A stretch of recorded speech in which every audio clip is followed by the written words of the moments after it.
নমস্কার বন্ধুরা, আমি সমিদুল আর আপনারা দেখছেন আপনাদের অত্যন্ত প্রিয় চ্যানেল ডাকছে সবুজ ডাকছে। আজ আরও একটা নতুন এপিসোড নিয়ে আমরা চলে এসেছি। আজকের এই এপিসোডে আমরা আনবক্স করে দেখব আমার নতুন সংগৃহীত এক্সোটিক রেয়ার ভ্যারাইটি ফ্রুটসের প্ল্যান্ট। এই রেয়ার ভ্যারাইটির ফ্রুটগুলি আমি সংগ্রহ করেছি বেরি প্রয়াস নার্সারি থেকে। এই বেরি প্রয়াস নার্সারিটি হলো নদিয়া জেলার কল্যাণীর খালপাড়ে এবং এই B2 খালপাড় হচ্ছে এর ঠিকানা। আমি এই এপিসোডে ডেসক্রিপশন বক্সে এবং ক্যাপশনে অতি অবশ্যই এই বেরি প্রয়াস নার্সারির ঠিকানা আপনাদের দিয়ে দেব এবং আপনারা প্রয়োজন মনে করলে বা আপনাদের যে সমস্ত রেয়ার ভ্যারাইটি ফলের চারা সংগ্রহ করার ইচ্ছে থাকবে তার সাথে যোগাযোগ করে সংগ্রহ করে নিতে পারে। এটি এমন একটি নার্সারি যে নার্সারিতে আমের ভ্যারাইটি বিপুল পরিমাণে রয়েছে, অর্থাৎ এত সংখ্যক এই আমের ভ্যারাইটি এই বেরি প্রয়াস নার্সারিতে রয়েছে যা আমরা অন্য কোনো নার্সারিতে খুব একটা খুঁজে পাই না। প্রায় 200-র বেশি আমের প্রজাতির চারা এর কাছে পাওয়া যায়।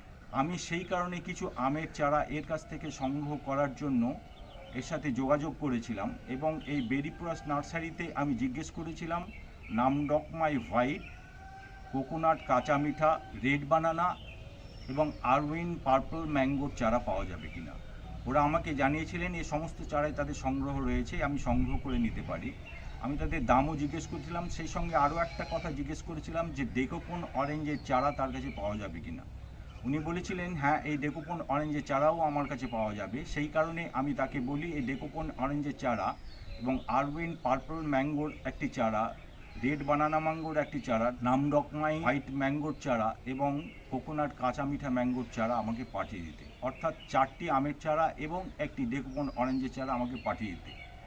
আমি ওকে এই চারাগুলির দাম জিজ্ঞেস করেছিলাম। এই চারাগুলির দাম উনি বলেছিলেন নামডকমাই হোয়াইট ম্যাঙ্গোর দাম পড়বে 900 টাকা, ডেকোপন অরেঞ্জের দাম পড়বে 600 টাকা, আরউইন পার্পেলের দাম পড়বে 400 টাকা এবং কোকোনাট কাঁচা মিঠা ম্যাঙ্গোর দাম পড়বে 200 টাকা আর রেড বানানা ম্যাঙ্গোর দাম পড়বে 600 টাকা। এই 5টা চারার কুরিয়ার চার্জ পড়বে 400 টাকা।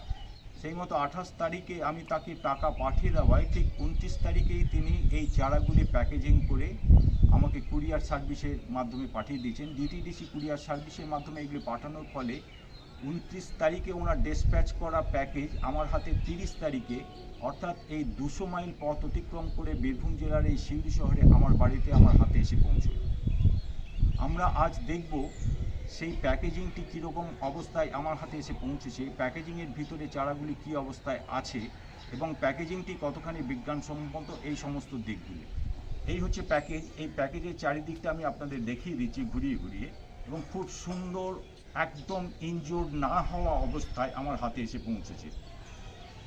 এই আদ্য প্রান্ত অর্থাৎ উপরের দিক নিচের দিক সমস্ত দিকটাই খুব সুন্দরভাবে অক্ষত অবস্থায় আমার হাতে এসে পৌঁছেছে এবং এতে উইন্ডো করে দেওয়া আছে যাতে অক্সিজেনের সরবরাহ ভেতরে অব্যাহত থাকে এবং গাছগুলি নিস্তেজ না হয়ে পড়ে। এবং এদিকেও একটা উইন্ডো রয়েছে। এই উইন্ডোগুলি থাকার ফলেই এর ভেতরে অক্সিজেন সরবরাহের কোনো বাধার সৃষ্টি হওয়ার অবকাশই নেই। এখন আমি জানি না এর ভেতরে চারাগুলি কী অবস্থায় আছে, আনবক্স করলেই বোঝা যাবে। তবে আমার বিশ্বাস খুব সুন্দর অবস্থায় খুব ভালো চারাই আমি হাতে পাবো। আমি এবার এই প্যাকেজটি আনবক্স করে আপনাদের সামনে দেখাচ্ছি।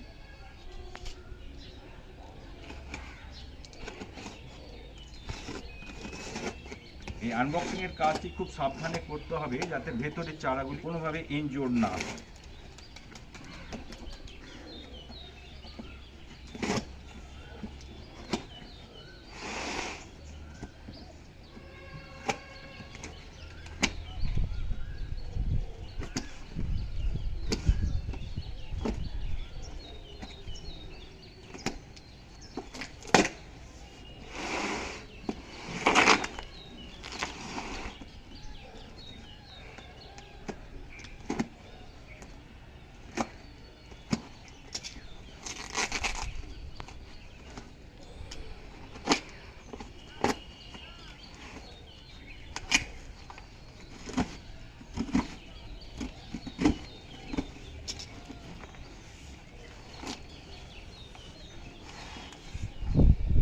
পিলপুর বক্সটি ওপেন করে দেওয়ার পর ভেতরে এই অবস্থায় পেলাম।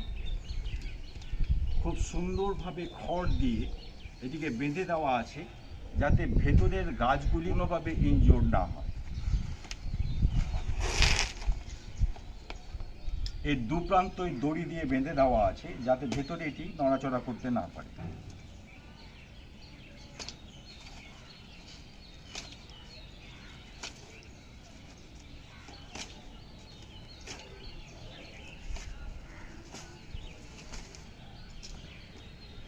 এবং এই রকম কাঠের বাঁতার স্টিক দিয়ে এটিকে খুব সুন্দরভাবে শক্তভাবে ট্যাগ করে দেওয়া হয়েছে যাতে এটি মাঝখান থেকে কোনোভাবে আহত না হয়।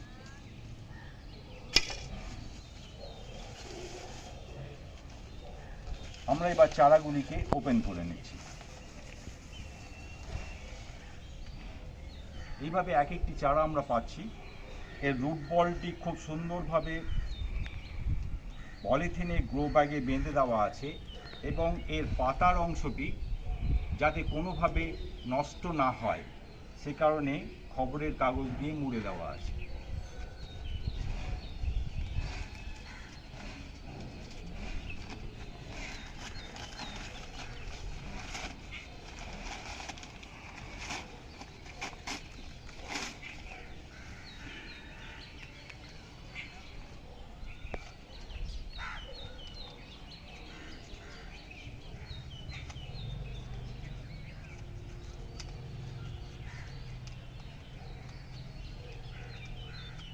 এটা আরউইন পার্পল ম্যাঙ্গোর চারা, এটিতে ট্যাগ করে দেওয়া আছে।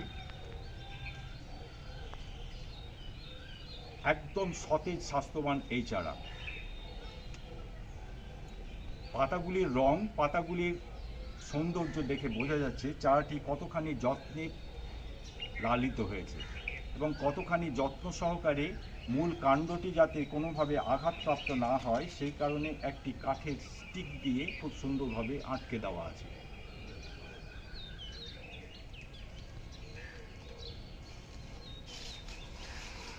এটা হচ্ছে ডেকোপন অরেঞ্জের চারা, ট্যাগ করে দেওয়া আছে।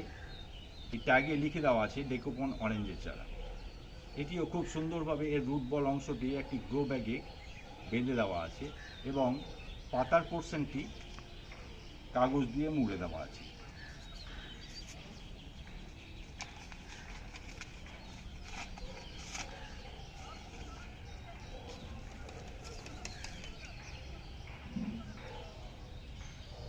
এটি কিছুটা জার্নি শক পেয়েছে। এই পার্পল ম্যাঙ্গোর চারাটিতে কিন্তু আমি জার্নি শকের কোনো স্পর্শ পাচ্ছি না, কিন্তু এই ডেকোপন অরেঞ্জের চারা কিছুটা জার্নি শক পেয়েছে। সেটা খুব একটা বড় কিছু নয়, কেননা এটিকে একটু বিশ্রাম দিলে এবং আমার ছাদের সেমিশেডে রেখে দিলে পরে এটি আবার সবুজ সতেজ হয়ে উঠবে এবং তার জার্নি শক সে অবজর্ভ করে ফেলবে। এত দূর পথ পাড়ি দেওয়ার বা জার্নির একটা শখ তো থাকবেই, সেই শখটাকে তো অস্বীকার করা যায় না। এটা নামডকমাই হোয়াইট ম্যাঙ্গোর চারা। এই ম্যাঙ্গো চারাটিও কোনোভাবে জার্নি শক পেয়েছে বলে আমার মনে হচ্ছে না। খুব সুন্দরভাবে রয়েছে এবং স্বাস্থ্যবান একটি চারা, তবে খুব ছোট। কিন্তু এই ছোট হওয়ার একটা বিশেষ সুবিধা আছে, এগুলিকে মানুষ করা খুব সহজ হয় এবং এটিকে মানুষ করে বড় করে তোলার মধ্যে আলাদা একটা আনন্দ আছে এবং আলাদা একটা তৃপ্তি অনুভব করা যায়।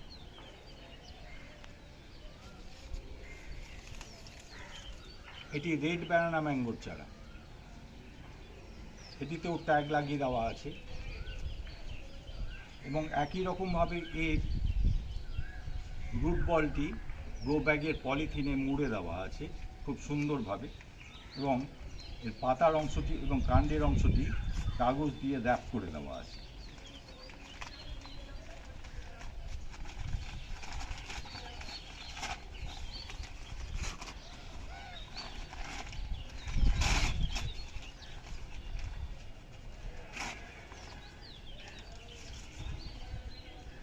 রেড ব্যানানা ম্যাঙ্গোর চারা এটিও গ্রাফটেড চারা। সব আমের চারাগুলি গ্রাফটেড চারা এবং ডেকোপন অরেঞ্জের চারাটিও গ্রাফটেড চারা। এটিতেও ট্যাগ লাগিয়ে দেওয়া আছে এবং এটিও কোনোভাবে জার্নি শক পেয়েছে বলে আমার মনে হচ্ছে না।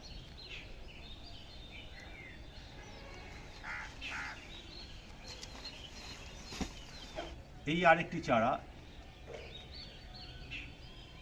Last but not the least, coconut কাঁচা মিঠা ম্যাঙ্গোর চারা।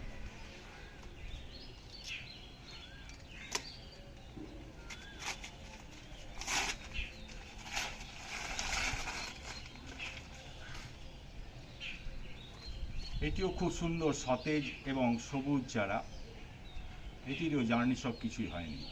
অর্থাৎ এই 5টি চারার মধ্যে একটি চারায় একটু জার্নিশকে মুহ্যমান, বাকি সমস্ত চারাগুলি কিন্তু কোনোরকমভাবে জার্নিশক পেয়েছে বলে আমার মনে হচ্ছে না, এবং তাদের চেহারায় সেটা প্রকাশও পাচ্ছে না। এইভাবে সমস্ত চারাগুলি আমি বের করে নিলাম এবং সমস্ত চারাগুলি আমি পেয়ে গেলাম। খুব সুন্দর সতেজ এবং সবুজ চারা আমি পেয়েছি।